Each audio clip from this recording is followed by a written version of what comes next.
A 15-year study following 300,000 traders in Taiwan showed that only 1% were profitable after 5 years. A long-term Brazilian study showed that only 1% of traders made profits greater than minimum wage. And a University of California study also concluded a success rate of only 1% after 3 years. Users in forums typically state that 90% of traders fail, but the real stats prove it's much worse than that. You have a better chance of becoming a brain surgeon than a profitable trader. Welcome back, everyone. I'm not trying to dishearten you, but if you want to be among the 1% of traders who achieve trading success, you do need to face facts. The next and the final lesson in this course is going to show you some strategies that will help you develop better trading skills. But for those strategies to make proper sense, in this video, I just want to explain why your decision systems developed the way they have. If you understand what's really going on behind the scenes, you've got a much better chance of joining the 1% who succeed. Your greatest enemy in trading should actually be your greatest ally. Our brains are designed for a very different world than we currently live in. You almost certainly woke up this morning without any imminent fear of starving to death, freezing to death, being eaten to death, or dying from disease or infection. And the neighbouring suburb across town is very unlikely to carry out a deadly raid on your part of town. You absolutely expect to survive until bedtime. But that's a very modern luxury, but we take for granted. For most of human existence, famine was commonplace. Exposure to bad weather would kill us. We lived side by side with nature, and becoming lunch for a predator was a real possibility. Simple cuts and grazes could kill us thanks to infection, and hostile neighbouring tribes within walking distance were a constant threat. Our brains, and specifically the part called the amygdala, was on constant alert, always looking for any sign of danger and preparing our body to react to the slightest risk. You can understand, as we discussed in the last lesson, why our defense systems are so oversensitive. For most of our existence, they needed to be. And when danger is perceived and our defense system springs into action, it can summon up seemingly superhuman strength and speed and reaction times, focus, coordination, and planning abilities. It is a truly remarkable system.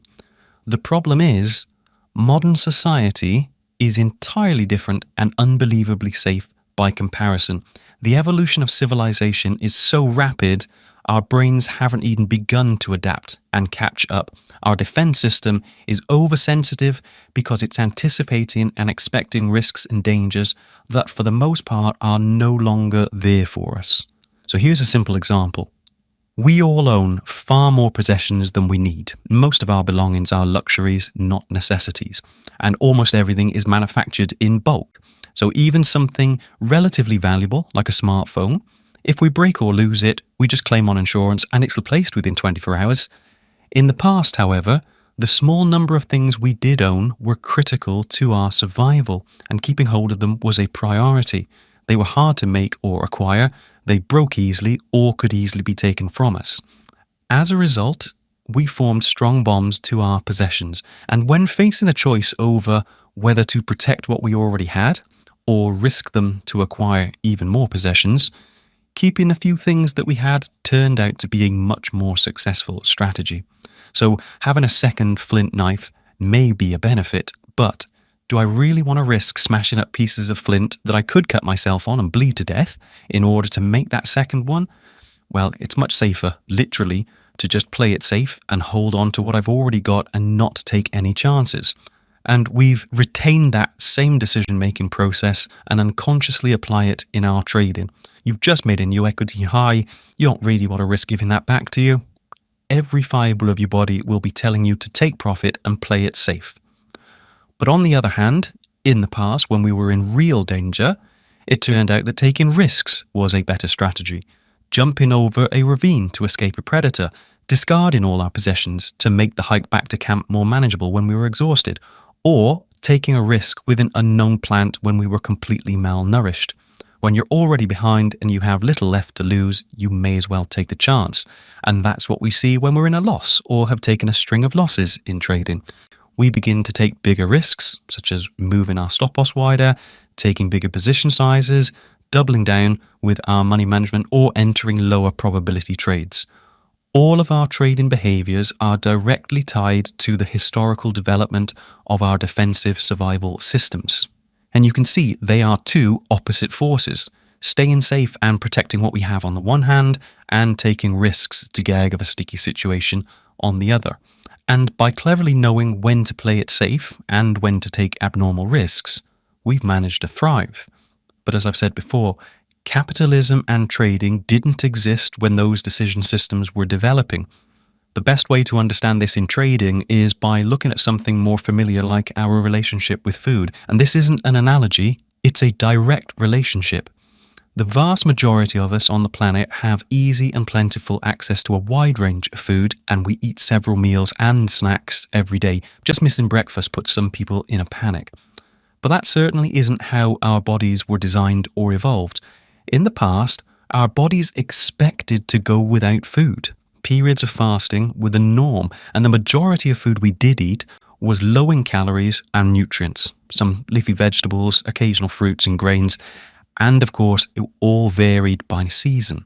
So as such, on the rare occasions there was a surplus of food, or we were lucky enough to have a calorie-dense meal of protein and fat, our survival systems motivated us to consume as much of it as we could, as quickly as we could, so our bodies could store the surplus to get us through the lean times. But now there's an almost limitless availability of food, most of which is packed with calories. It's not a coincidence that food manufacturers deliberately make products filled with sugar, because they know our automated judgment and decision systems haven't caught up with the modern environment where supermarkets exist, and will shovel that food down our faces like there's no tomorrow.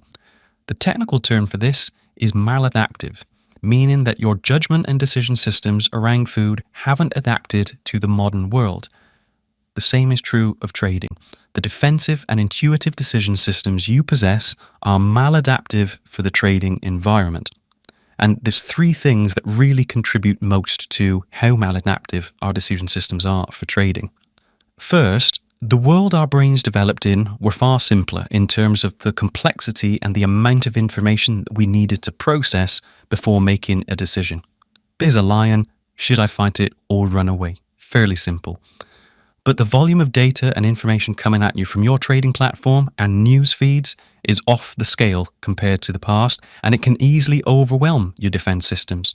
Without careful retraining, specifically for trading, those systems will be overwhelmed and they will default to their simplest setting, which is the very worst for trading.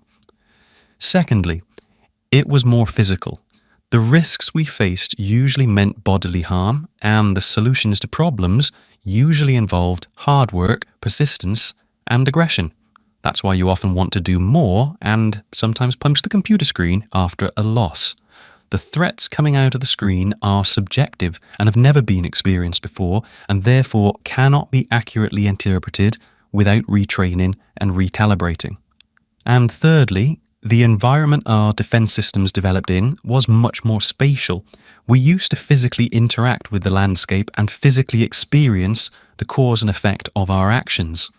But trading is largely conducted in a virtual, two-dimensional environment. We can't see or feel the data in its entirety. We're not getting three-dimensional feedback. So you can see how the trading environment is worlds away from the environment that our defensive decision and judgment systems developed in. The good news is, maladaptive does not mean incompatible. It just means we need to recalibrate things. Your intuitive defense and decision systems are formidable allies to have on your side. The very last thing you want to do is turn them off. You want to retrain them and use them. They're amazing. The best traders understand that there are four components to trading. There's the trading system, which is your documented process with the rules and your statistical edge.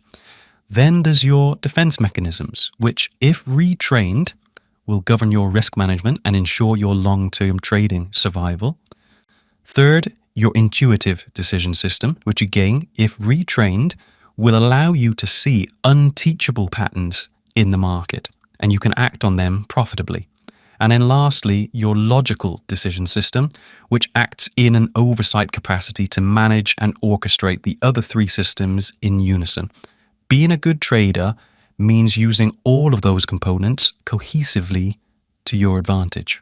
And so, the next video to round off this introductory series will give you some simple strategies to help you retrain, develop, and strengthen your decision systems so you can finally move towards joining the 1% of traders who defy the odds and succeed. I hope you've enjoyed this video, guys. As always, if you found it interesting, please like, comment, and share, and consider subscribing if this type of content is of value to you. Look out for the final lesson in the series and maybe revisit the earlier lessons just to help cement your understanding and your knowledge. Thanks for watching. I'll see you next time.